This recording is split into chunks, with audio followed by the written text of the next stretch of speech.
फर्क पड़ता है।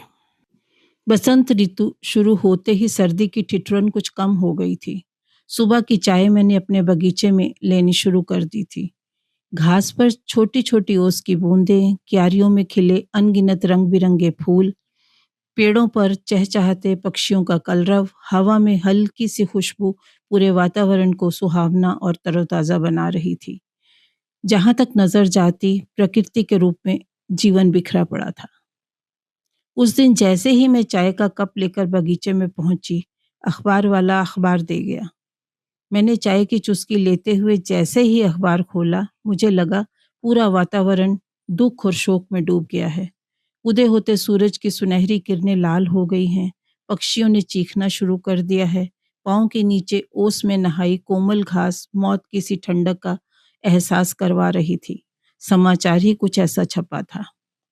अपने ही शहर में पिकनिक से लौट रहे बच्चों की स्कूल बस एक तेज रफ्तार वाहन से टकरा गई थी। 2 बच्चों की घटना स्थल पर ही मृत्यु हो गई थी तथा कई घायल हुए थे। मरने वाले दोनों बच्चे सगे भाई थे। सुबह सुबह ऐसी मनहूस खबर पढ़कर दिल से आह निकल गई। बहार के मौसम में 2 मासूम फूल खिलने से पहले ही मुरझा गए थे। मैंने अपनी सोच की दिशा बदलने के लिए अखबार का पृष्ठ पलट दिया, लेकिन पृष्ठ पलटने से भी यह सिलसिला खत्म न हो सका। अगले पृष्ठ पर उस शोक संतप्त पिता की तस्वीर छपी थी, जिसने उस बस दुर्घटना में अपने दोनों बेटे खोए थे। आंसुओं से भीगा शोकाकुल चेहरा और 2-2 मासूम लाशों के बोझ से कंधे झुके हुए थे। तस्वीर देखते ही दुख के साथ-साथ विस्मय भी बढ़ गया। मुझे उस तस्वीर वाले व्यक्ति का चेहरा पहचाना हुआ सा लगा। वह व्यक्ति अपने नाते रिश्ते वालों में तो था नहीं, फिर उसे कहाँ देखा था?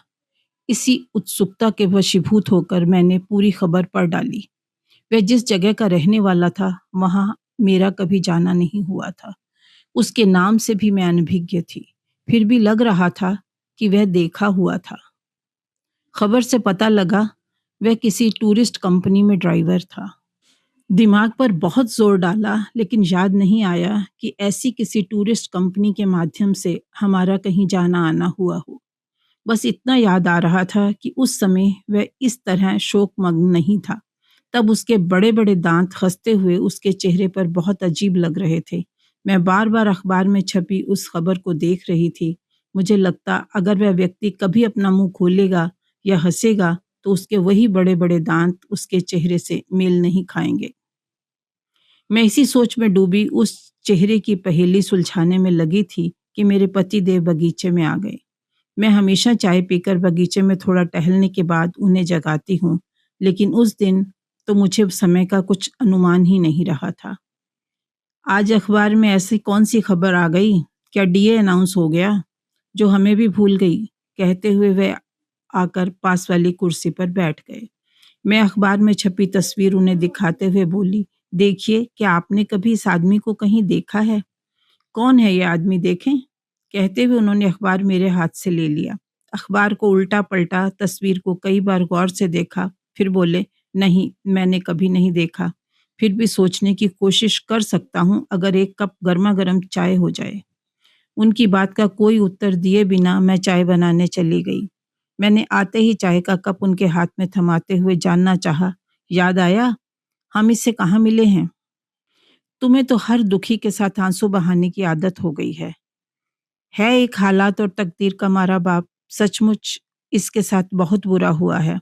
अब इसके दुख में शामिल होने के लिए इसे जानना क्या ज़रूरी है? नहीं, नहीं, यह बात नहीं, मुझे लगता है मैंने इस व्यक्ति को कहीं देखा है। मुझे याद आ रही है इसकी विद्रूप हँसी और बड़े-बड़े दाँत।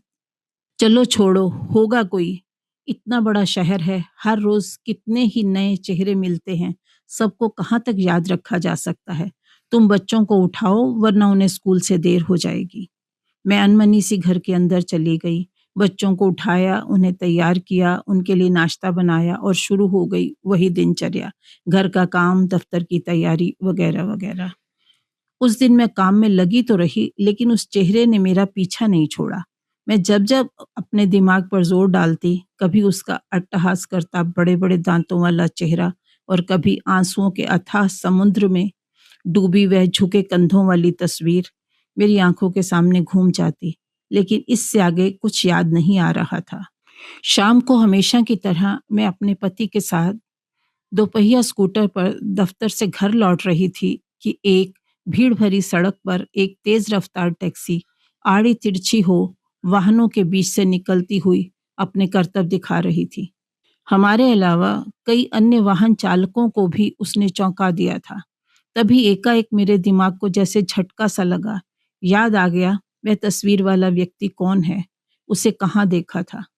कई सप्ताह पहले इसी तरह एक सुबह दफ्तर जाते हुए हम पति पत्नी एक भीड़ भरी सड़क से गुजर रहे थे कि एक सफेद रंग की टूरिस्ट कार बहुत तेज गति से चलती हुई इसी तरह अपने करतब दिखा रही थी।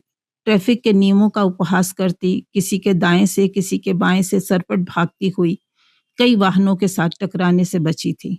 हम भी बड़ी मुश्किल से संभल पाए थे और हमारे साथ जा रहा अन्य स्कूटर सवार अगर शीघ्र ब्रेक ना लगाता तो शायद उस कार के नीचे ही आ गया होता। जैसे ही एक जगह लाल बत्ती पर ट्रैफिक रुका तो मेरे पति और कुछ दूसरे वाहन चालकों ने उस पर बिगड़ते हुए कहा था, ठीक से चला, क्या मारेगा किसी को? जवाब में उस टूरिस्ट कार के ड्राइवर ने जोरदार ठहाका लगाते हुए कहा, क्या फर्क पड़ता है, यूं भी आबादी बहुत बढ़ गई है, दो चार के चले जाने से क्या। वह बात पूरी भी नहीं कर पाया था कि बत्ती हरी हो गई। वाहन चालकों का ध्यान उससे हटकर अपने अपने वाहनों और सड़क पर टिक गया। मैं चूंकि पीछे बैठी थी, इसलिए देर तक उसके चेहरे को देखती तथा उसकी बात को सोचती रही थी। वह हंसता रहा और इसी तरह कार चलाता हुआ और दो चार वाहन चालकों को डराता चौंकाता हुआ सबसे आगे निकल गया था। उसके कहे शब्द ठीक वैसे ही मुझे याद हो आए थे। क्या फर्क पड़ता है, यूं भी आबादी बहुत बढ़ गई है, दो चार के चले जाने से क्या। लेकिन अखबार में छपे दुखद समाचार और तस्वीर के शोकाकुल चेहरे की याद आते ही दिल में एक टीस सी उठी और मुंह से निकल गया, फर्क तो बहुत पड़ता है, किसी को जख्म देने और खुद जख्म खाने जितना फर्क।